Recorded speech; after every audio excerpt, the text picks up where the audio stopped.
Muy bien allí, entonces, muchísimas gracias.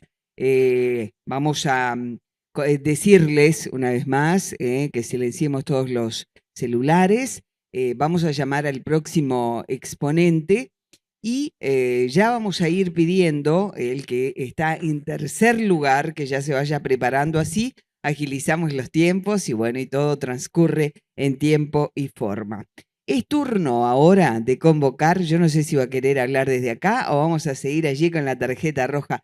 Bueno, va a querer hablar desde acá también, así que Andrés le va a tener que sacar la tarjeta roja. Vamos a convocar al doctor Fernando Cairo, que va a hablar nada más y nada menos que de los orígenes de San Fernando de Maldonado. Muchas gracias.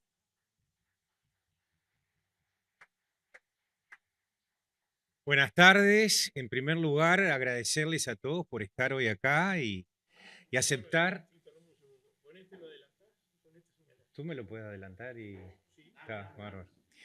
Agradecerles a todos la presencia y sobre todo a Fernando y a Gerardo, que junto con el equipo que lo acompaña, que nos plantearon el desafío de coorganizar estas jornadas al Centro de Investigaciones Históricas de San Carlos y a la Dirección General de Cultura, lo que hemos hecho con mucho gusto y lamento que algunos estén parados porque nos quedó chico el salón.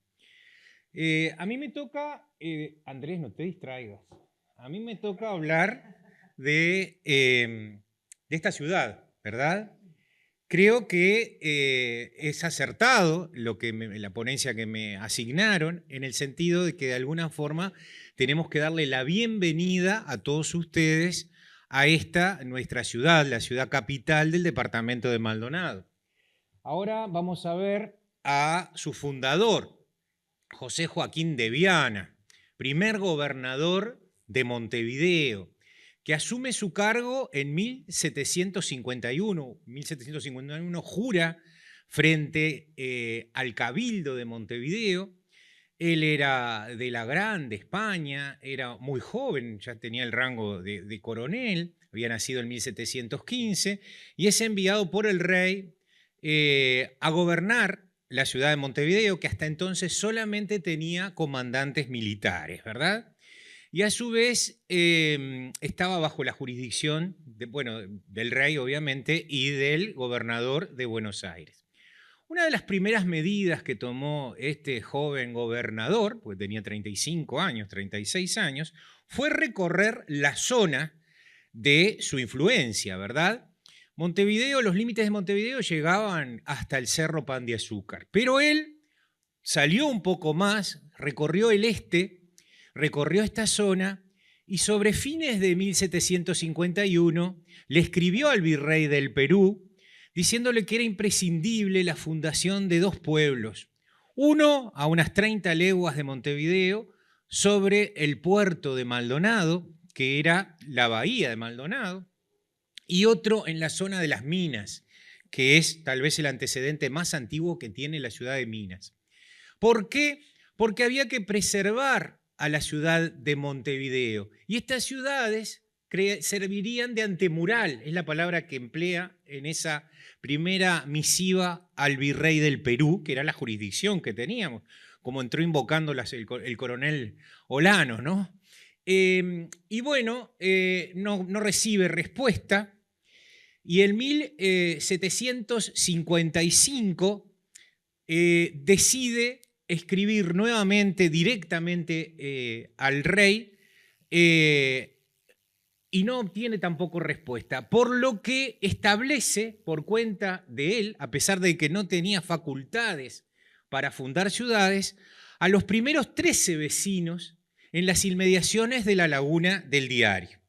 A ver si mostramos un poquito. Esta es una visión actual de lo que nosotros conocemos como Rincón del Diario. Obviamente que no existían estas arboledas abundantes, porque estos son árboles artificiales, en el sentido de que no son propios, originarios de nuestra flora, ¿no?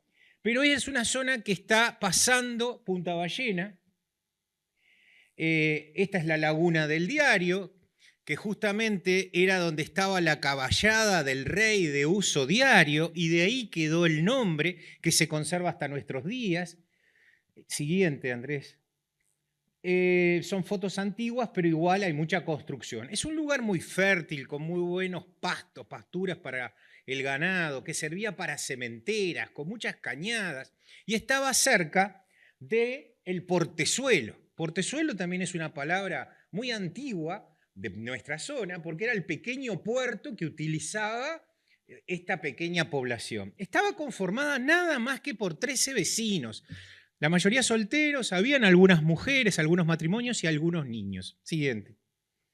Bueno, la majestuosa Punta Ballena, que hasta el día de hoy nos asombra y nos sorprende con esa magnitud de la naturaleza, dividía en dos, esta parte la sigue dividiendo del territorio. Siguiente. Siguiente. Y acá tenemos una visión un poquito más global. No está determinado el lugar de ese primer asentamiento. Porque, ¿qué sucedió?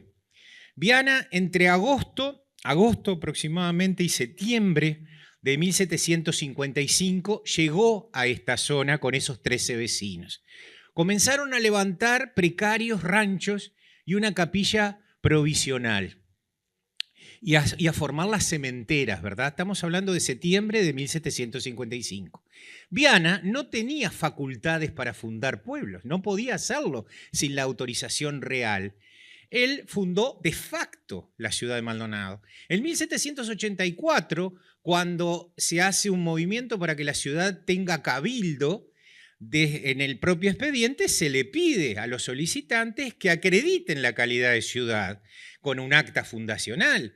Y ahí los vecinos, con un plano, los vecinos empiezan a mover y se dan cuenta que no hay nada de eso. Entonces se forma un expediente muy interesante donde, a través de la declaración de testigos que todavía estaban vivos, declaran que el señor Viana los estableció como a una legua del lugar donde están actualmente. Porque, ¿qué sucedió? Cuando Viana se va a la guerra guaranítica como segundo jefe, en 1755, y regresa en el 57. Y en el 57, cuando regresa y encuentra a esta aldea que él había fundado progresando, decide cambiarla de emplazamiento y la cambia para este lugar. Siguiente. Bueno, acá ven un plano el primer plano que se hizo justamente para la solicitud de cabildo. Con las manzanas que son las actuales, ¿no? Una de ellas estamos acá nosotros, la manzana número 5. Y muda a todos los vecinos. Y otra vez se hace el reparto de solares, el reparto de chacras. Y bueno, en realidad, en ese lugar donde estuvo 2 años la población, no se ha encontrado el lugar físico exacto. Existe un monolito en la ruta, si ustedes observan, que recuerda ese momento. Siguiente. ¿Qué hace Viana cuando regresa del Paraguay? Regresa con 7 familias misioneras. 7 familias que seguramente representaron, con el permiso del gobernador de Buenos Aires, que para ese entonces era Ceballos, le solicita traerlos, mudarlos a Maldonado y establecerlos junto a esos primeros pobladores españoles. Era lo que decía la profesora Fajardo, que Maldonado era una verdadera ciudad indiana en ese sentido, porque ponía los 2 núcleos de guaraníes y de españoles y de criollos juntos. Esos indios guaraníes que están ahí detallados, yo no sé si los alcanzan a ver, seguramente colaboraron del lado hispano-portugués en la expulsión de sus colegas de esos territorios, en esa cruenta guerra tan, iba a decir al cohete, pero no se puede decir, un lenguaje poco académico. Pero los tenía que sacar de ese lugar y los estableció en Maldonado, ¿verdad? Pero, y ya voy terminando, porque la idea era que ustedes se quedaran con una visión del origen de esta ciudad que por 2 días, junto con San Carlos, los está recibiendo a todos. San Fernando de Maldonado, porque ese es el nombre correcto, en honor al rey Fernando VI, ¿verdad? Toman la invocación al santo Fernando III, que junto con Nuestra Señora del Carmen es la copatrona de Maldonado.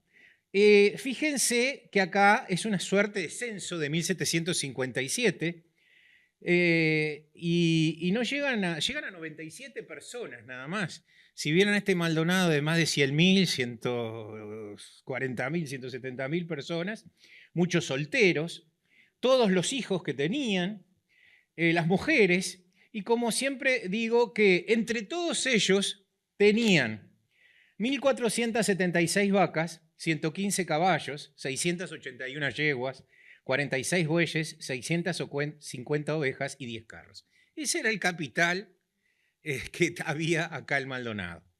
Sin duda han pasado mucho tiempo, ¿verdad? Algunos siglos. Y hoy tenemos esta ciudad tan pujante y tan diferente que seguramente los sorprendería a estos primeros habitantes que verdaderamente se necesitaba mucho coraje para dejar la seguridad que podía ofrecer una pequeña ciudad olvidada en una esquina de Sudamérica como era Montevideo, para venirse a un paraje que no había nada. Viana la cambió de ubicación porque querían que estuviera más cerca del puerto. El puerto no era otro que el de Las Delicias, ¿verdad?